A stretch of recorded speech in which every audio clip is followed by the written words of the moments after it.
আসসালামু আলাইকুম। অনেকদিন পর আজকে ভয়েস ওভার দিচ্ছি। মাঝখানে অনেকদিন আমার ঠান্ডা কাশি ছিল। এখনো কাশি আছে কিন্তু আগের থেকে একটু ভালো আলহামদুলিল্লাহ।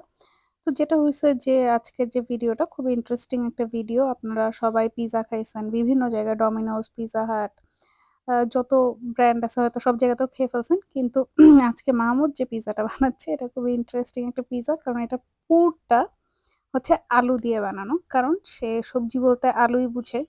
যা কিছুই হোক জীবনে সবকিছুতে আলু দিতে হবে। তো পুরটা আলু দিয়ে ১ম এই বানায় নিছিল। এটার সাথে চিকেন ছিল। এরপরে সে আমাকে হচ্ছে এখানে সস লাগাইতে দিয়ে সে হচ্ছে চিজ গ্রেট করে নিচ্ছিল। তো আমি পিজ্জাটাতে হচ্ছে টমেটো সস-টস দিচ্ছিলাম। আমরা চেষ্টা করি মানে আমাদের যে খাবারগুলো আছে সেই খাবারগুলো একটু অল্টারনেটিভ করে খেতে। সবসময় ভাত-রুটি এগুলোই না। মাঝেমধ্যে দেখা যায় যে রাতে আমরা নুডলস খাই। অনেকটাই মানে মাসের অনেক সময়ই হচ্ছে আমরা এটাকে চেঞ্জ করি। কারণ এক খাবার সবসময় যদি মানুষ খায় তখন তার আসলে monotonous হয়ে যাবে। সেই খাবারটার প্রতি আগ্রহ থাকবে না। আর মাহমুদের যেহেতু অনেক ধরনের রেস্ট্রিকশন আছে, সব রেস্ট্রিকশন মানা না হলেও আমরা চেষ্টা করি যে রেস্ট্রিকশন গুলো ফলো করতে। ইভেন এরকমও হয়েছে যে আমি মাসে অনেক সময় চিনিও অ্যালাউ করি। কারণ হচ্ছে চিনি খাওয়া যেরকম খারাপ, সেরকম চিনি আমাদের লাইফ সেভারও অনেক সময়। সো আমরা সব খাবারই ট্রাই করি।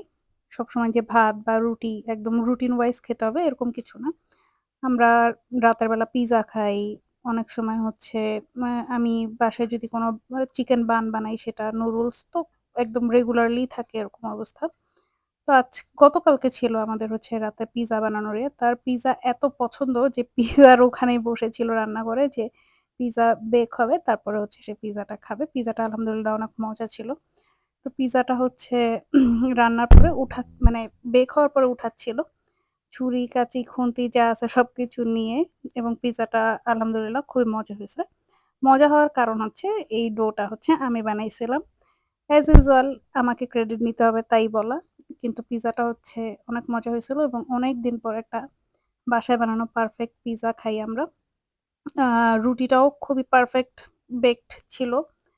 একদমই পুড়ে যায় নাই, শক্ত হয় নাই বা উম কাঁচা ছিল এরকম কিচ্ছু না। খুবই ভালো ছিল। রাতে আমরা পিজ্জা দিয়েই ডিনার শেষ করি আলহামদুলিল্লাহ। তো এটা ছিল আমাদের রাতের পিজ্জা গতকালকের। আজকের কোনো ভ্লগ নাই। সো গতকালকের পিজ্জা খাওয়ারটাই দিলাম। কেমন লাগলো জানাবেন এবং কার পিজ্জা পছন্দ এবং এই আলুর পিজ্জা কে খেতে চান এটা জানাবেন। তাহলে আমরা ইনশাআল্লাহ আপনাদেরকে দাওয়াত দিয়ে খাওয়াবো। যাতে করে হচ্ছে আপনারাও আমাদের এই পিজ্জাটা টেস্ট করতে পারেন। আজকের ভ্লগ এই পর্যন্তই। আল্লাহ হাফেজ। সবাই ভালো থাকবেন।